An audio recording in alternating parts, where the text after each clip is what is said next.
This is WRAL News, your #1 source for local news. A gas explosion in downtown Durham, the 100 block of North Duke Street. We have the opportunity right now to go to the phone lines live right here. John Powers joins us now. I heard this really loud boom, and my house shook, the windows shook, and it sounded almost like a tree had fallen on the roof of my house. So you guys were in your apartments right down there when this happened. Tell us what you heard, what you saw. I heard the noise. I had no idea what it was, never experienced anything like that before. There was a fire truck already there, and so it attracted my attention, and I was looking off in that direction when the explosion happened.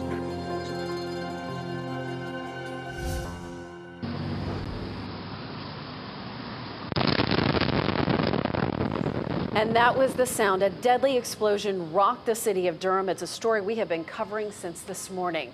Thank you so much for joining us. I'm Deborah Morgan. And I'm Ken Smith. At least one person is dead, 17 people injured after a gas explosion this morning. We now know one of the people injured is a Durham firefighter. Tonight we have team coverage from Durham where officials are still working at the scene. We first begin with Catherine Brown, who spoke with several people who witnessed this explosion. Catherine? Well, Deborah and Ken, first responders still very much trying to put together the pieces of what happened here. We are doing that as well. And one of the ways that we're able to get a broader sense of exactly what unfolded here is through cameras, surveillance cameras, other video cameras that were rolling at the time that this happened. One of those cameras that we've been monitoring, the 11'8" camera, it monitors a bridge not too far from here, several blocks, and it captured the blast on camera this morning. Take a look at the images it got.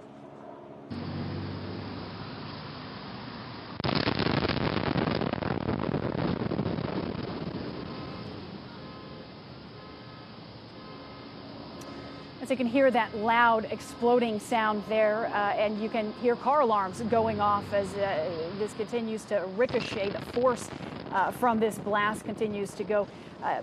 Businesses, apartments, vehicles all had windows blown out for blocks around by the sheer force. People say it felt like an earthquake. One person even telling me not too far from this explosion site here that it sounded and felt like a plane had crashed in to either his building or just in front of his building. And it could be felt for miles around. Brian Mims, live now at Duke Street and Pettigrew Street, not far from where I'm standing with that angle. Brian? Yeah, it could be felt throughout downtown Durham, and we've heard reports from people as far away as Chapel Hill feeling rattled. And I'm looking at the North Carolina Mutual Life building several blocks away from the explosion site, and the blast caused a window in that building to shatter, and I see a piece of plywood covering the hole. I am along Duke Street, just a block or so, block and a half, 2 blocks perhaps from the scene of the destruction, and you can see that thick mass of fire trucks and emergency vehicles. And this explosion had a wide impact, not just in the geographical sense, but a deep impact emotionally. Dark clouds of smoke sullied what had been a bright, cloudless spring day in what had been just another work day for Kelly Andrus at University Press. Just sitting at my desk and felt the whole building shake. Pieces of the ceiling came flying down on the desktop and the clock fell off the wall. Just a gigantic boom. We were evacuated. I've never seen flames so large before. As much as the smoke and flames and destruction, it was the not knowing that struck fear. In those first moments, people going about their business had no idea what happened. An accident, an act of evil. At Duke Memorial United Methodist Church, Melanie Duhan was teaching an English class to refugees from war-torn countries. An explosion like this can trigger harrowing memories. We heard very quickly that it was a gas leak, not a bomb. As you can imagine, refugees have trauma that they are dealing with their lives. So I think it was helpful for them to know it wasn't a violent event. It was an accident. They did very well. I think I was panicking more than they were. She and others who work around here spent hours watching the firefighters, waiting for information, wondering what's next.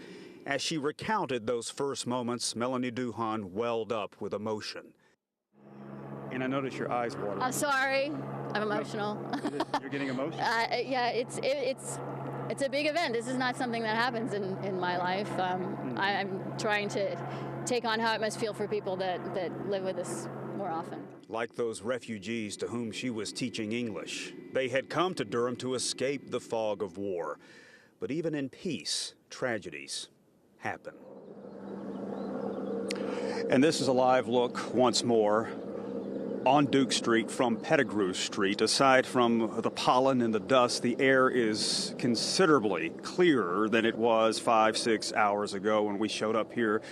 The smoke was so dense it was difficult at times to breathe. And as we arrived, we encountered many people who had just fled their workplaces, walking up the street, gathered around this street corner, watching the first responders do their work and longing to have a normal day again. But with at least one person killed in this traumatic memory, a cloud will hang over this corner of Durham for some time. Catherine? Yeah, absolutely. It is a tragic situation here and certainly on the minds of so many. Brian, you mentioned the air quality concerns, and I can echo that sentiment. We've seen it continue to clear up through the afternoon here, although you and I both got choked up about an hour ago while reporting live on air. I reached out to Durham City officials about air quality concerns. Are there concerns? What are those concerns? Natural question when you have an explosion of this magnitude and so many people affected. As soon as we get an answer to that, we will pass it on to you. Deborah and Ken. Yeah, so many concerns tonight. WRAL Catherine Brown leading our team coverage in Durham. Catherine, thanks. Nearly 20 people were injured in this explosion, including a Durham firefighter. WRAL's Nia Harden is live in Durham tonight with an update on the people who were injured and the efforts of our first responders. Nia. Well, Ken, I can tell you right now they are actually combing through all of the debris, which they say could take quite some time. The good news is they say everyone has been accounted for in the building. But of course, as you know, that could all change. Now, so far, we've been told one person has died, 17 injured. Right now, we have found out as of this evening that there are updates when it comes to that firefighter who was injured. The professional firefighters of Durham, they had put out a post on their Facebook page around 3:30 this afternoon saying the injured firefighter was out of surgery and was doing well. At last check, he and a Dominion Energy employee were in serious condition. 6 other people in critical condition. Officials say Duke Medical Center and Duke Regional Hospital are taking care of the injured. One person, though, had to be transferred to the North Carolina J.C. Burns Center. We also spoke to someone who's volunteering with Search and Rescue, who tells us what it's been like for them here on the ground. It looked like a bomb went off. It was, I mean, the building was completely just separated. The building in front of it, windows smashed in, all vehicles around, completely. It was massive. It was very destructive. And I also want to give you guys an update from what we're seeing on an Instagram post. This is from the family of the Cafe Net over here that was impacted by all of this. They had wrote something on their Instagram saying, "Thank you for all of your love and support. We are still looking for Mr. Lee, who is one of the owners." They say they will update when they have more news. Now, we have not been able to get this confirmed. This is just what we are reading on their Instagram. Once again, that is Cafe Net. Of course, as we get more information, if we are able to get that confirmed, of course, we will make sure to pass that information along. Nia Harden, back to you. Nia Harden reporting live tonight in Durham, and we should point out that that coffee shop that Nia is talking about is right on that first floor of where that the Prescient building where this happened. Well, WRAL, you can count on us for coverage of this explosion and its aftermath. You can also find the latest information, pictures, and videos on WRAL.com. Coming up, a topic causing controversy in Congress and now being debated in North Carolina. We'll explain why doctors could face charges after an abortion if this bill passes in the state. And an enormous response on social media after a gas explosion rocks Durham. We show you how people are coming together online to help in this devastating incident. And spring forward forever, how daylight saving time could become permanent in North Carolina. That's tonight at 6.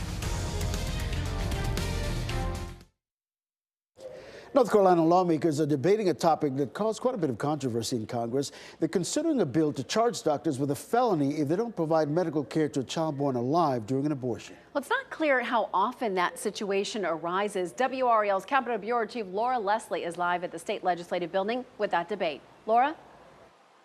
Ken and Deborah, state law already outlaws murder and infanticide, but Republican state senators say that's not enough to protect infants who are sometimes born alive during late-term abortions. Now, a similar bill that was advanced in the U.S. Congress failed. Critics there and here say it's a manufactured controversy with little basis in fact. The origin of the bill seems to be with a claim by an anti-abortion activist named Jill Stanek. About 20 years ago, Stanek said she worked in a hospital where abortions were performed. She says she saw babies left to die by medical personnel after being aborted. Senator Joyce Kravick is a sponsor of a bill that would make it a felony not to try to save the baby's life. She blamed a culture that she says increasingly devalues human life.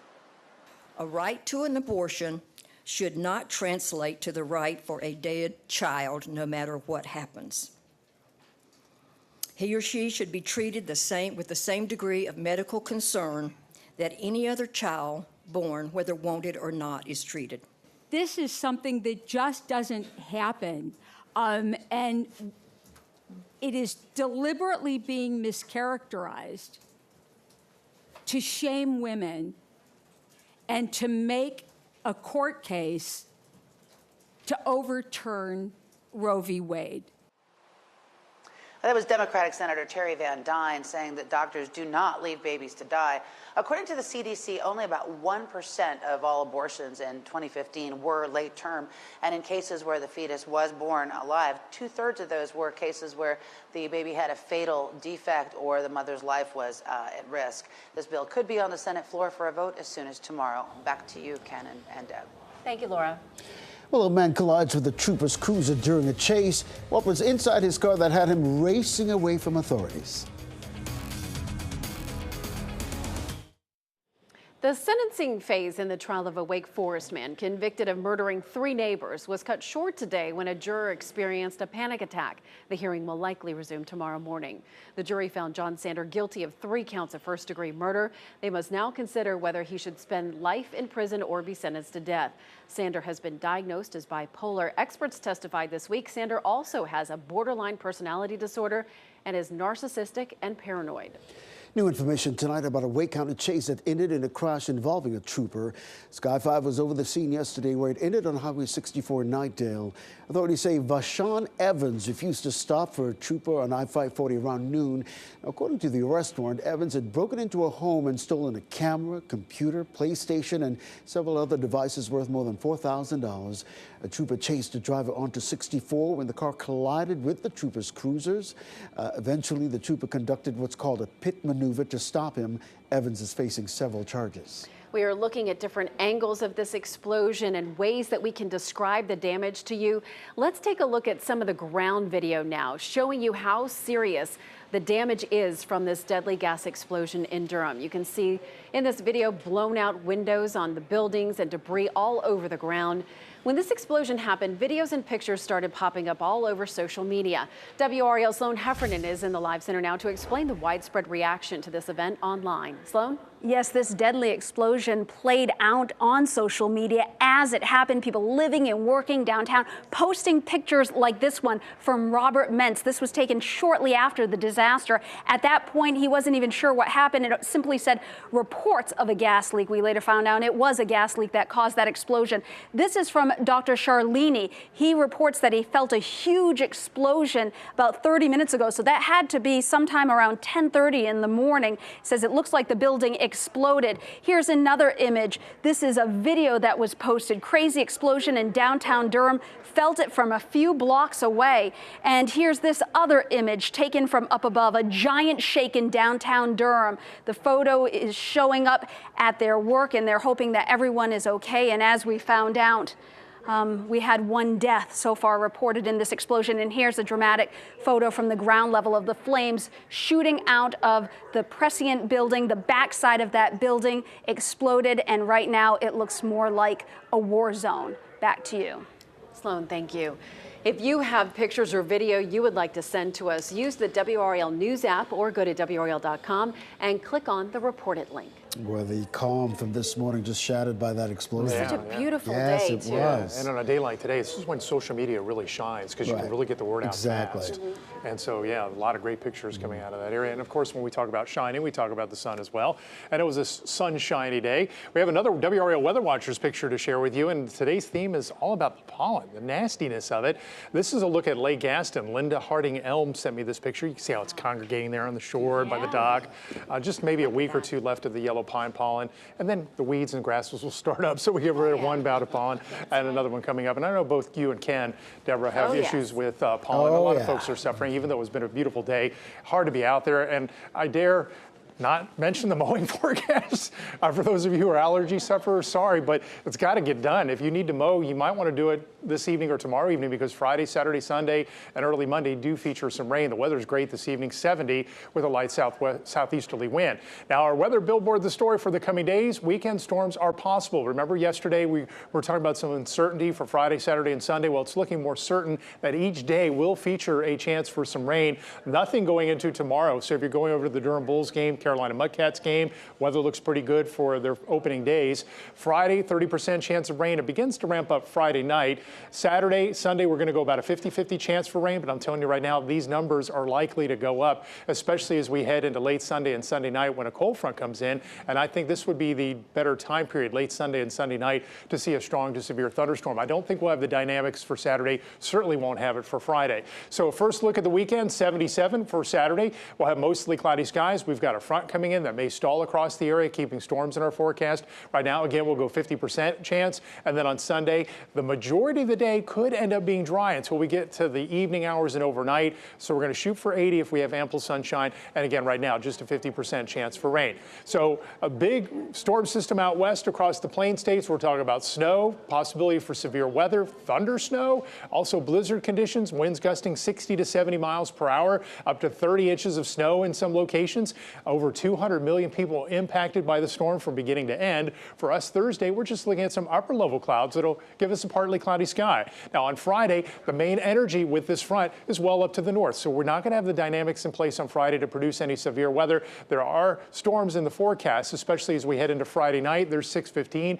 The front comes in, and when you see a front coming in and you look at the upper level winds and they're coming in from the south and west, when a front runs parallel to the upper level winds, it doesn't have the momentum to really move and clear through the area. So we're going to see the clouds and the rain chances linger through Saturday. There's 4 o'clock in the afternoon, Saturday night, and then here comes that front that has that potent ability to produce strong to severe storms. Sunday evening at 7 o'clock, there's the line, and it's Sunday night and into Monday morning that we have that potential for storms. Monday morning, we wake up to that rain, and then it quickly moves out. So that's the time period we're watching for the best potential for something strong to severe. Pleasant this evening otherwise, 64 by 9 o'clock, 58 by 11. School bus stop forecast in the morning. It's a bit cool, 52. Warms up nicely tomorrow afternoon. A great playground day if you can handle the pollen. 68 at lunchtime, by 2 o'clock, 74. And by the end of the day, we expect about 76. A nice day compared to what's ahead. Check out your 7-day forecast. Friday, 76, 77 Saturday, 80 on Sunday. It's that 4-day period that features the chances for some showers and storms. Not going to call it a washout weekend, but you'll have to have the umbrella handy. And then by Tuesday and Wednesday, the weather does improve. But tomorrow the weather looks very good for the Durham Bulls home opener. Oh, excellent. Appreciate that, Mike. Renovations on a hotel in downtown Fayetteville had residents snatching up leases in no time. We're on the 7th floor of the Prince Charles Hotel where residents are getting ready to move in. It's just glorious. It's a symbol of growth. It's a symbol of the community coming together. How long before the hotel is completed? And coming up at 6, searching for answers about why an explosion shook downtown Durham today. Well, we're learning about the construction work that led up to the blast and how people are recovering tonight. Plus, could daylight saving time stick around all year? A new proposal working through the General Assembly wants us to keep that extra hour. What it would mean for your family's routine. A group of middle schoolers in Raleigh got a glimpse into the real world today during a career fair at St. Augustine's University. More than 40 sixth graders took part from Wake County Men's Young Leadership Academy. The Army, medics, firefighters, state troopers, and the state bomb squad all showed off their equipment and vehicles. WRAL's Joe Fisher was there talking journalism and videography. Some students even stepped in front of the camera as young reporters. Wilson County has a new women's center for mothers and babies. These are pictures from the grand opening this week at Wilson Medical Center. The center has a new special care nursery to care for infants who require close monitoring and observation after birth. The labor suites are outfitted with the latest technology and created to feel calm and peaceful. Well, it's been years since anybody lived at the Prince Charles Hotel in Fayetteville, but that's about to change. The hotel on Hay Street is being converted to high-end apartments. WRAL's Gilbert Bays went inside today and gives us a look at the new place.